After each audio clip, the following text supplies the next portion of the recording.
Hi, and welcome back to another video. I'm excited for this one. It's a little different style than the vendor POVs that I've done in the past. This is going to be more of a discussion based and just a behind the scenes of how I price for the show, how I use resources, what apps I use, how I look at current or recent sales for a card and put a sticker market price on the card for a show. So I'll walk you through how I price my binder cards, how I price my singles, and then how I price my graded cards.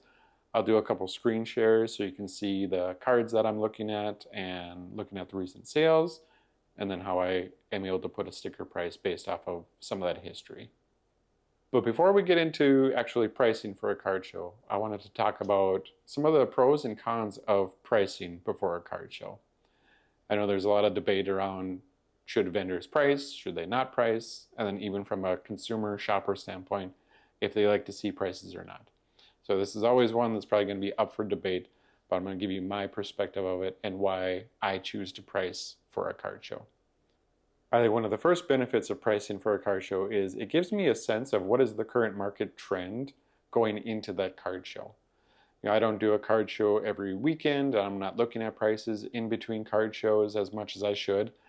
So for tomorrow, it's been 6 weeks since my last card show, and I guarantee I'm going to have to resticker 90 to 95% of my cards. It's not too often that cards will stay that same price for 6 weeks. So this gives me a sense when I start pricing this afternoon to see what are the cards that I bought last show or that I still have from last show that have gone up in price, what cards have come down in price, how has the market changed in the past 6 weeks.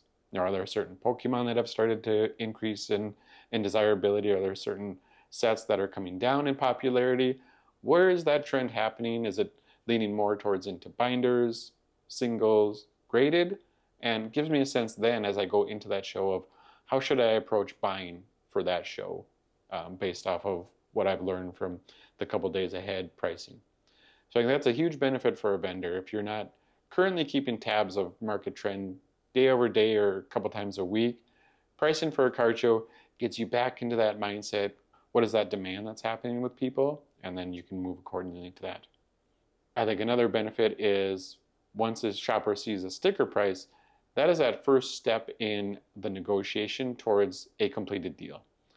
If someone's shopping, they can look at my price and they can quickly decide, do I want to stay and engage in negotiations with this individual, or would I rather move on? And I know not everyone looks at the market trends either. If I'm going to a show and I haven't priced for a while, I haven't been keeping up on the market trends either. So I might be going in blind as a shopper. I don't expect everyone to know trends, market prices, even some of their chase cards. They might have a sense of what they're willing to pay, but not market price, or vice versa. So this way they can see a sticker and they can decide, yes, I like that price. Let me ask a couple questions. Let me send an offer. Or worst case for me, they don't see a sticker price and then they just walk away. I think that's some of the worst things that can happen from a vendor side. But the biggest benefit that I see of pricing for a show is the time efficiency that is saved from both a vendor side and the shopper side as well. I have about 1,000 cards, so 500 to 600 binder cards, 100 to 150 in singles, and then same amount in graded. So it can take me anywhere from 6 to 10 hours for pricing before a card show, but I see that as time savers when I'm actually in the show. For the shoppers, they don't have to stop and wait for me to finish up a different deal or to be ready for them to look up prices, assuming that they don't have a phone or know how to do that themselves, which I never want to assume that everyone has the same access to technology or resources.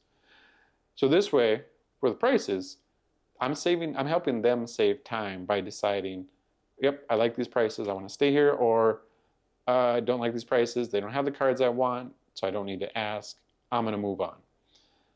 Saving them time at a show. There can be anywhere from 100 to 600 tables at a show.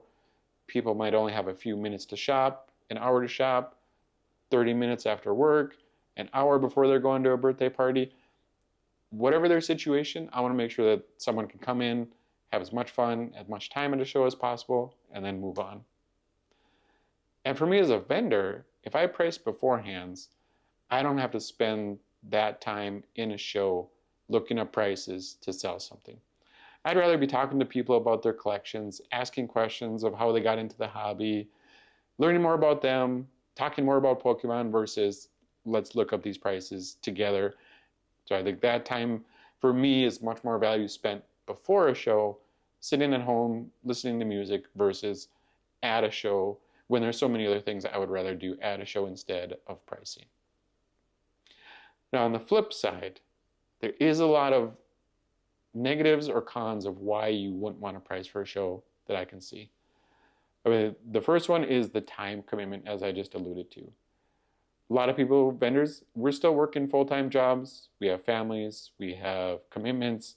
We may not be able to spend those 6 to 10 hours pricing before a card show.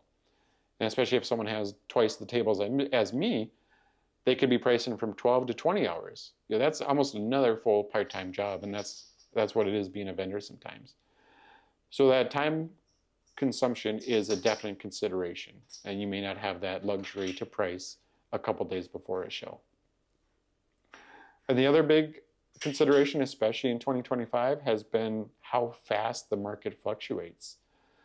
I can remember all the way back into January of how quickly card prices were rising, and then they've kept rising throughout this whole year. So if you price even for a show last weekend, if you have multiple weekends of shows, more than likely you're going to have to change those prices Saturday to Saturday. And for me especially, 6 weeks since my last show, I guarantee about 90 to 95% of my cards are going to have to be repriced just because the market changes that fast. It's less of a consideration for that market fluctuation when it's a one-day show. You may not have to change it throughout the weekend. But if you have a multi-day show that goes on a Friday, Saturday, Sunday, when you're pricing on a Wednesday or Thursday, there's probably a good chance that by Saturday or even by that Sunday, the last day, you're going to have to change some of those prices. And you have to take that into account when you're trying to decide, do I want to price or not? Or at least price everything, and then maybe Saturday afternoon or Sunday morning, you double check a couple of those higher end cards that you know are more prone to changing prices. I've seen some vendors get around pricing every individual card by doing dollar binders, $2 binders, or having color coded stickers based on the cards, which I think is a really good idea.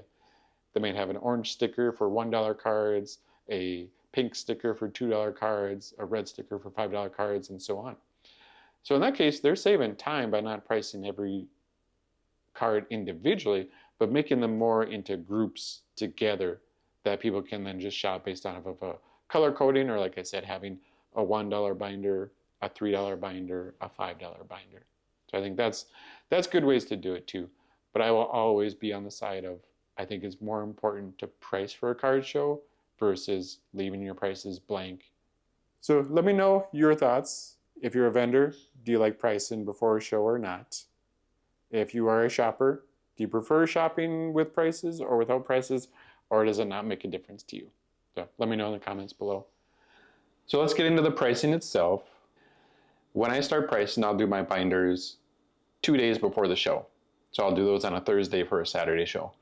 My singles and my graded I do on the Friday before a show. Ideally, even the evening before a show, as close to kind of 12 to 15 hours before a show as much as I can, barring any other personal things going on in my life.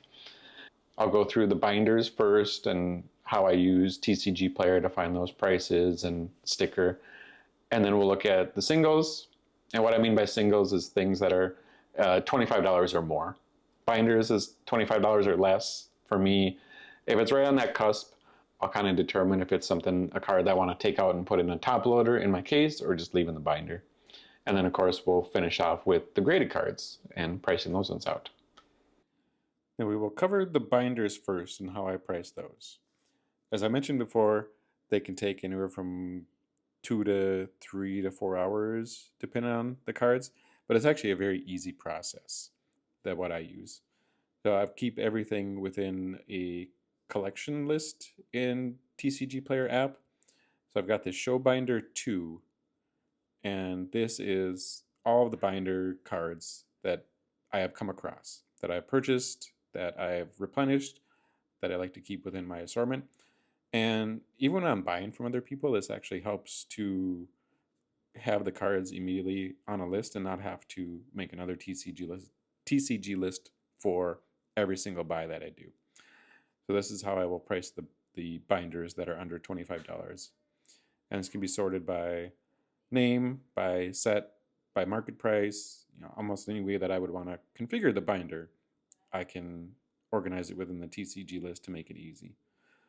So let's just say that I am pricing for all the Charizards, because in one of my binders, I like to have Charizards first, and then Pikachus, and then I go into a little bit of 151, and then illustration rares. That's just how I've got one of the binders currently organized. So when I start with all of my Charizards, I can just type in Charizard, and then go through each of these, and then find the market price, and price them. It's actually very simple. And you'll see I do have a couple higher end cards in here just as I was testing out the app initially and then adding cards. But for anything that's kind of under $25 is I'll price it based off this market price. I won't go too often into the previous sales or look at that sales trend because they're going to be really close, within kind of 5 to 10% variance from what I've seen. Now, if the Charizard GX from Hidden Fates is 780, tomorrow it could be 760 or 810. So there is going to be price fluctuations that happen. But for this card in particular, I'll just put $8 on this one and put it in the binder. And if there's things that are price rounding, of course. So if I have this Charizard V from Crown Zenith, this one gets a $3 sticker on it. Even though looking at the most recent sale was $362, I'm not going to price that one at $4 yet. So this makes it a little bit easier when you got binders. It's just the time-consuming part is taking off the old stickers and putting on the new stickers, because after 6 weeks, even after a couple weeks, there are going to be price fluctuations that happen that have to be accounted for. So once in a while, there won't be too many cards that can stay the same price after 6 weeks, especially in 2025. But at least this way, I've got it all organized. And then the other thing I do on the binder is I have my illustration rares, and those I like to put alphabetically in the binder for people. If they're looking for just a certain Pokemon from an older set, they can just go straight to that alphabetical. So when I start pricing illustration rares on the binder, I've also got those alphabetically here. So I've got, oh, there we go. So once I start to get in here, I've got the Applin 551 market price. I'll just put, this one is a really tough one. I'd probably put $6 on it, knowing that I'm going to sell it for either $4 or $5, either way. And then next to my binder, could have the Articuno, $17.21 market price, $17 sticker, and just go from there. So I've got all my supplies close by and handy, and all the cards already put in the penny sleeves, of course. The binders actually makes it very easy to price cards quickly. It just really, time commitment comes from restickering those ones that have changed price, and then just due to the sheer volume of binder cards that I have. I think right now I've got around 500 to 550 to price for tomorrow's show. So that will take just a little bit of time, but it all depends on how many of those cards have to be repriced or not. So that is how I do the basic binder cards. Now for my singles, those cards that are $25 or above, I also have those in a separate TCG list that gets updated before the show and then coming out of a show based on what I buy. So this is my show binder collection, and these are all the cards that are $25 or up. I don't price solely based on these market prices because these are a little bit more expensive, and these can change a lot faster than those smaller binder cards that are $4 or $5 or $6. So these ones I will take an individualized approach and actually go into the TCG app and the website and search each card, look at recent sales, and then price based off such. So I'll show you that here in a moment. But these are all the higher $25 plus cards, and there'll be cards that will pop in and out of either the basic show binder or be into my singles category. So this Charizard EX from Obsidian Flames is at market price $25.89. It's right on that cusp of my cutoff, but it might be ones that I just like to keep in the case, even if they're $22 or $23, because they either look good or they're in current high demand, or they'll go as part of a set. So I try to keep, the Legendary Beast, for instance, together in my display case. Some of the older vintage ones I'll have in the display case, even if they are $20, $22, just because they're really nice, if it's Delta Species or some reverse foils. So price maybe isn't the only indicator. Ho-Ho GX here from Sun and Moon might be one that goes back into the binder. I've had it in the display case for a couple shows, and at one point it was at $28, $29. But now it's at $20.87, $20. So that might be going back into the binder. So this does change from show to show as well. And there'll be cards that there could be cards that will come out of the show binder and get upgraded into this list as well. The Mew EX was good examples recently of ones that have started to come up in price that got upgraded to the singles category. But we'll go into the actual pricing of the higher end singles right now. Okay, so the next category that we're going to price is going to be the singles that are $25 or higher. And these I like to do the day before the show, if not 12 to 15 hours before a show, just because it changes so fast. So here within the TCG player, I'll go into each card individually based off what was in my show binder list from the app. We'll take Aggron EX Sandstorm was one example. And I think this is a really good example, and I'll show you why. So when we click into Sandstorm, I have my condition of my card at near mint. So looking at this, we got a market price of $63.80. And there's only one listing for $120. So where do you price this card at? Do you do 64? Do you do 120? Do you go right in the middle and be around $85? Because when we look at recent sales, there is no recent sales in TCG for near mint. The most recent that we have is we've got a light played that was end of October for $64. Got it damaged early October for $17, and so forth. There's really no near mint sales that have happened off TCG that have been recorded. So it makes it even more challenging to figure out what do I want to price this card at. That's where we might have to spend a little bit more time, especially these older vintage cards or cards that don't sell too often. You got to do a little bit more research and figure out where are their sales coming from. So let's pop into eBay and see if we can figure out what price that we want to put this at. So we'll make sure that we hit no for the graded. Let's filter out any of those that might have been happening. And then looking at recent sales. Now, I think this is really interesting ones because condition is going to play a big part of what has recent sales been and what should I price this card at. LP to one person can mean MP to someone else or near mint to someone else. So it's always in the eye of the beholder. So I'll try to do the best job I can when I look at these on eBay to find a card that's in a very similar condition to mine.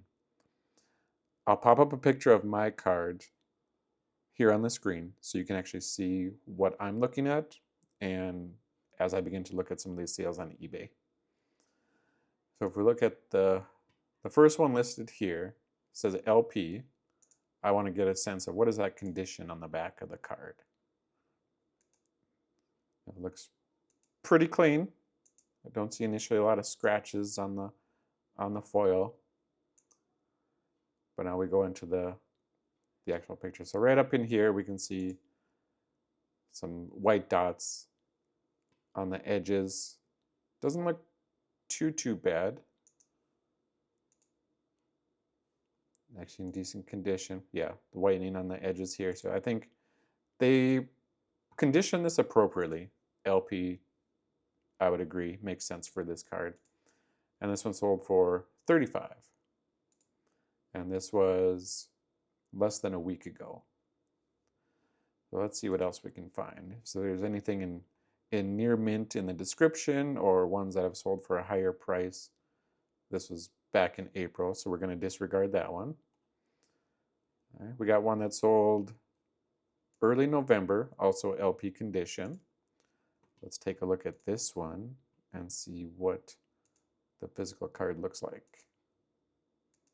Or digital card, I guess you should say. It's not physically in our condition, in our possession. This one does not look as good as the other one. Although you've got similar whitening on the edges, your 3 dots on that upper corner are absent from this card. But I could see there's almost a little crease right here that could happen, and then maybe a little indentation right there on the top of the card. So this one I'm almost call as like LP minus or MP if you're really pushing it. And they do say LP minus right there. So that was $50. That's fair. Still no near mints. Okay, we got a 67. Let's take a look at this one. This was end of October it sold. Okay, this one looks pretty good. I would argue that my card looks slightly better. Doesn't have the whitening in the lower right. Or excuse me, doesn't have the whitening in the upper right. There is, when I take mine out of the top loader, there is a little speck on the lower right. Nothing on the upper right. And then my card doesn't have these kind of 3 specks in there. I would say very, very close condition for sure. Very, very close. So I think for mine, I'm going to price mine at 75. I think that's a fair price based off the TCG app showing the market value is 64. The only other listing was that 120, but there's a recent one on eBay, and I say recent because they don't sell too often, but October 30th, one sold for 67 and arguably the same condition as mine. So I'm going to put mine at 75 and just see if someone is willing to make an offer on it. So that's how those older vintage ones are a little bit more tricky to do just based on they don't sell as often. Let's take another example of maybe a newer card that does have some sales behind it that we can actually track and see more recent sales a little bit easier. So I've got an Alakazam EX. We'll change the condition. We got near mint. We got right now market price is 45. And I always do like to look at, I keep my old stickers on from the last show, and I have from the last show it's stickered at 60. So this is a card that has dropped in price quite a bit in the past 6 weeks, and we can see that here with the trend. You know, my last show was October 5th. So right there, it was at 58.79, my sticker's at 60, and we can see how far it has fallen in the past 6 weeks. So right now it's hovering around 45, slight little uptick with the past couple sales. So if we view recent sales data, we can see up 42.50, 43.80, 44, 42, 46, 42, 42, and so on. So yeah, I'll probably sticker this at 45. It's a price that is comfortable. It matches the market price. It is the average of the past 5, 6, 7 sold, and then realistically, someone will offer 40 for it, and I will accept it. So the modern ones are a little bit easier to price, I would say, but I still go into the TCG app just to verify, as we know things can change pretty fast within there. Okay, let me find a higher value one that we can take a look at. I know I've got them all alphabetically here, but let's start to move away from things that are under 100. So I've got the Greninja EX from Twilight Masquerade.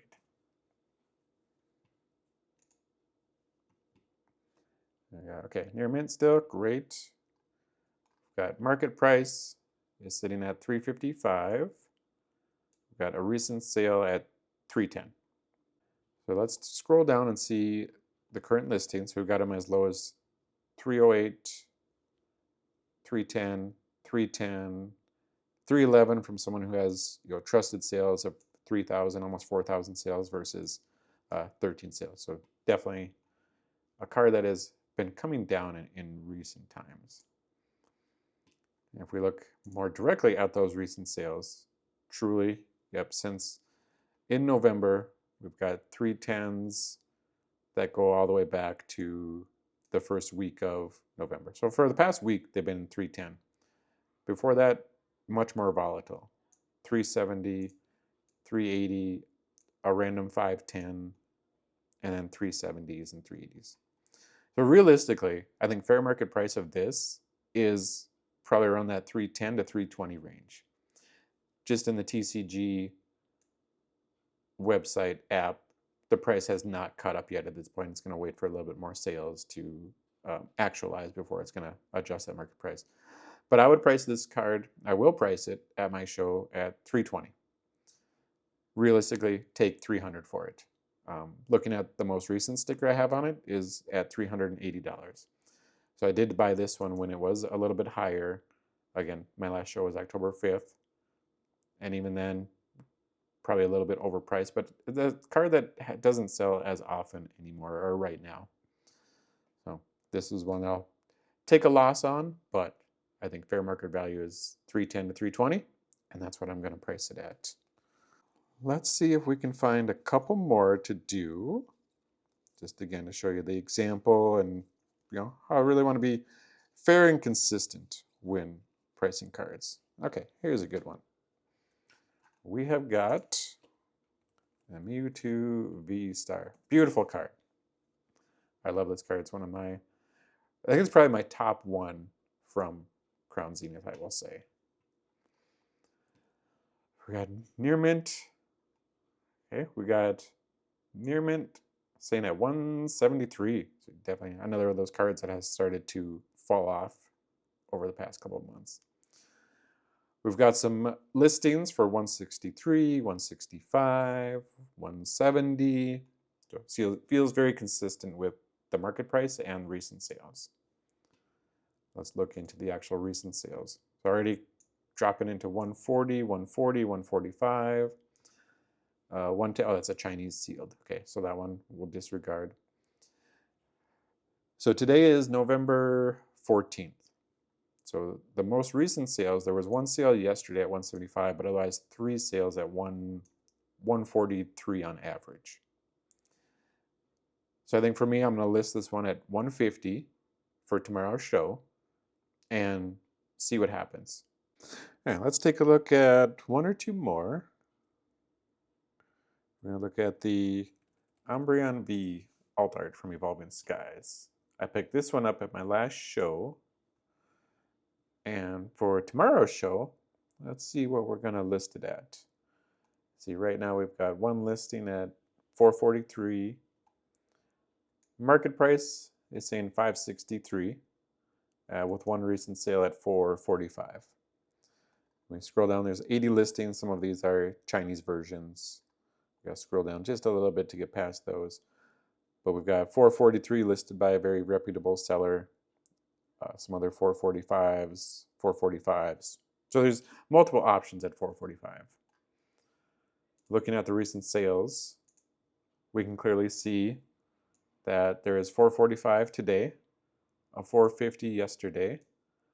We've got a graded.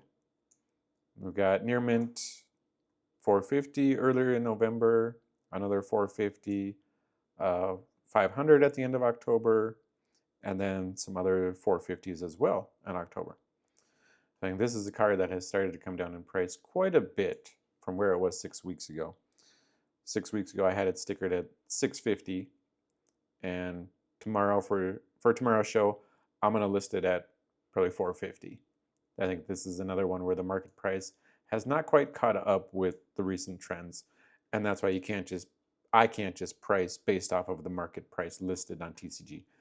Especially for these higher end cards, you got to go in, you got to see what those recent sales are and take those into account versus just the app, because it may not have caught up in those instances. The Misty Psyduck should be a little bit easier because it's a modern card.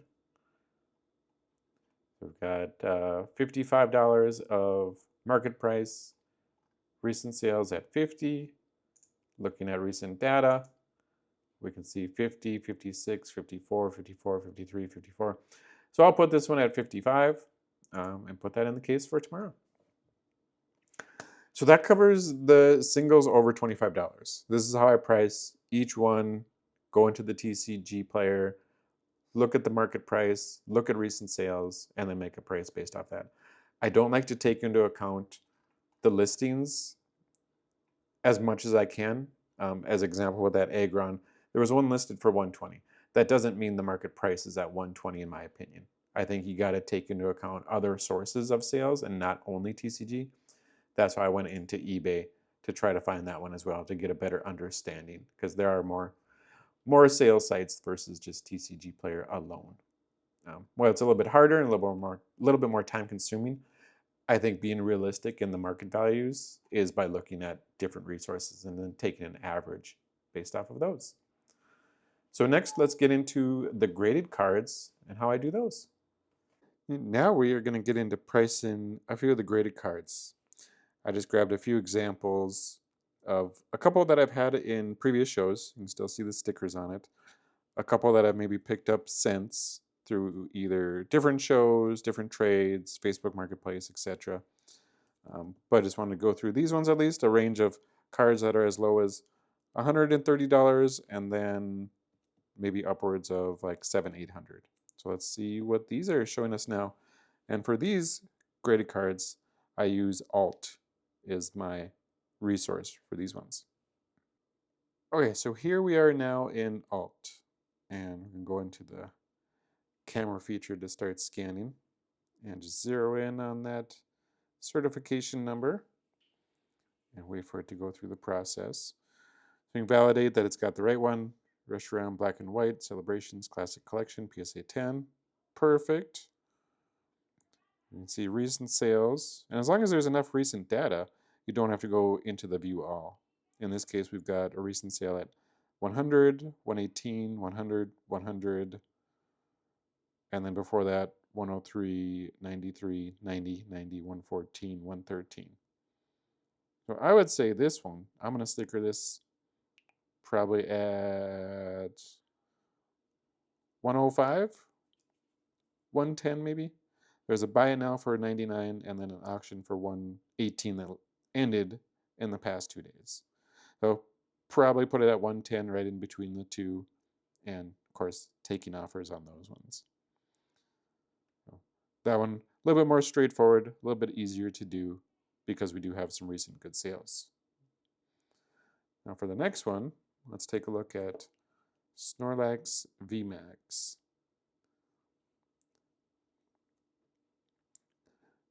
And this one we've got a little bit slightly less population, 3,500 for this one. Recent sales this week, 190, 180, and then auctions for 160. If we expand that a little bit, auctions, buy it now, 175, 200. We're taking the average of these, especially in the past 4 sales. We've got one at 180, one at 190, 2 at 160. So I'm probably going to hit this one at a 175 is where I'm going to sticker this one for tomorrow. You know, you can scroll down and see what the listed, but again, based off of actual sales, I think 175 is a realistic price to ask for this one. And that's where that, even the Alt app is not as fast to update some of those recent sales trends. I don't know the algorithm that goes into those ones for how it determines how fast to change this Alt value versus recent sales. Garchomp V, Astral Radiance, looking at a 192, a 260, a 220. So this one's a little bit more volatile. We've got a wider range of outcomes. We've got as low as a 192, or actually a 187, and then as high as a 260. So this is one that I do want to expand a little bit and just see what the data is, at least for November. We got a 200, 223, a 256, a 260, and 192. So I'll probably list this one at 225, be right in the middle of the auction at 192 and the buy it now for 260. And then that's still very much in the realm of where this auction ended on November 10th at that 218. I can still be at 225 and feel good about the pricing of that one. Sometimes these card prices goes fast, easy. Now we've got a shiny Mewtwo, PSA 4. Like those first three, very easy to determine market price based off of actually having good sales data, good history on it, and multiple sales in the past week. Now cards that don't sell as often can be a little bit harder to determine. So this one I've got PSA 4, alt is saying 506 for that one. And recent sales, we really only have one in the past couple weeks at 540. And then you got to go all the way back to September for 520 and 456, 507. Before that, 550 in August. So you really can't take that into account too much because at least we've had sales through September and October. And no recent listing or no current listings. So I don't like to take those into account too much, but now I definitely can't in this instance. So I will probably follow suit with the most recent buy it now, and I'll list this one at 540 for the show tomorrow because there's not much sales data to go off of, especially with a card that only has a population of 306. You don't see it pop up too often for sales. So I'll list it at 550 and hear what people have to say for offers. I got this really nice Reds Pikachu. I love this card. And you can also do it when you're in your case, or if you're vending, you can also do it, scan it upside down. So you don't have to orientate your phone or the card in the perfect way. It'll still catch it, which I appreciated. Let's see this one. I recently had it stickered at, you can see, 675 was my recent sticker. And now we've got some auctions going on in the past couple of days, 570, 570. And then, even now, a week ago, as much as strange as that is old now. But 630, 650 best offer. If we click into that, does it actually tell us if that was the actual accepted? Okay, Australian. So don't take that into account anyway. 611 auction, 620 buy it now, 657 buy it now. But the two most recent are 570. So this one I'll hit right in the middle at probably do 600 on this one and see what kind of offers or conversations we can have based off of that card. Yeah, I think 600 on that one is a fair sticker price. And lastly, for this example, we got a Rayquaza V, Evolving Skies. 719 is the value. Looking at recent sales, we got a couple recent sales from yesterday. It's 740, 710, and then we got a 750 and a 695 and 910 auction. I feel like that was a little bit out of left base based on some of the recent sales, but it happened. So I think this one, I'm going to list this one at 740 as well. Just go with that recent buy it now. Actually, probably I'll list it at 730. This one will be at 730. The 750 buy it now was a little bit longer ago. And then there is that 695 best offer. So I think 725 to 730 is realistic for this one, for sure. Okay, let me find one more card. Actually, that might be in that higher range. So let's take the Charizard EX from 151. This was a card that had a recent spike, September, October. And one, I'm really curious to see where it is now, as I got a price later this afternoon for the rest of my cards. So one, I just want to get a heads up on it now to see what it is. Because in between shows, I don't like to look at card prices too much. I wait until the next show because otherwise it's always what if kind of mentality. So we got alt value, 922 on this one.